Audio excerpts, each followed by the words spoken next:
I would just say generally keep an open mind on monetization, and that at the heart, most businesses come down to a cost of acquisition and a lifetime value. Like everything from, subscription smoothies to hiring businesses. And the more money people spend, the more money you can spend acquiring them. And so it's really a competitive advantage to have a higher price point because you can spend more money acquiring people. I know that there's one school of thought, which would be, we're going to try to make it as low as possible so that we are competitive. Mm-hmm. But it's really a competitive advantage to be able to have higher margins, because if your companies on your site are paying $10,000 per year in subscription, you can spend up to $10,000 getting that customer. And that makes it so much easier to grow. And that creates that feedback loop, the positive feedback loop that makes it easier to grow. So I would generally say that, pricing is just so key to so many different parts of the business. That makes sense. So when it came to getting those companies on board, was it just pumping your network? Or were you spending $10,000 a year in order to acquire each customer? We never really had strategic ad play. We did a little bit of retargeting after someone visited, but we did a lot of different things. We ended up using our algorithm for matching developers to jobs for sales.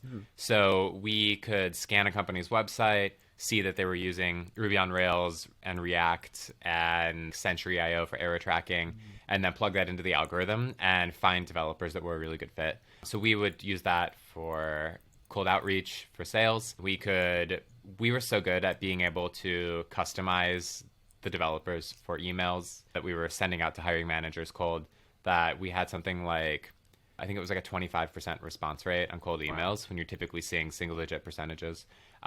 We did a long-tail SEO strategy. So if you Google developers in Tulsa, Oklahoma, or Cleveland, or if you Google developers that know Ruby on Rails, or even more specific things like developers that know a very specific Kubernetes framework, we had landing pages for that. And we had opportunities to make even more landing pages.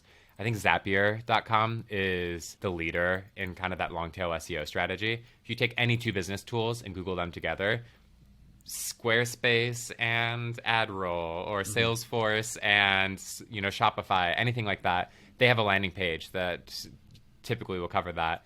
And it's just a really good way to, instead of trying to compete for the top search terms like hiring or hiring software engineers, you're instead competing for the long tail searches, which appear less frequently, but in aggregate create a lot of traffic. And so if you can help someone find that software engineer who knows Ruby on Rails in Tulsa, Oklahoma, then if you have a landing page for that, you're going to rank really high. And that was a really successful way for Moonlight to grow.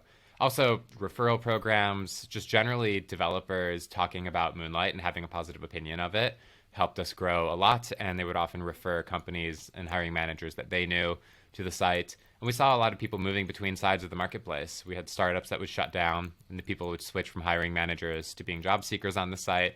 We had the exact opposite thing happen also, where leading developers on the site would then go found a startup, raise some money, and come back and hire on it. So it was a lot of different strategies. And I think the biggest way we engaged people was just through a weekly newsletter. Just keeping in contact with that audience and keeping them engaged was so important, because it kept us front of mind so that when people were ready to hire or look for a job, they thought of Moonlight.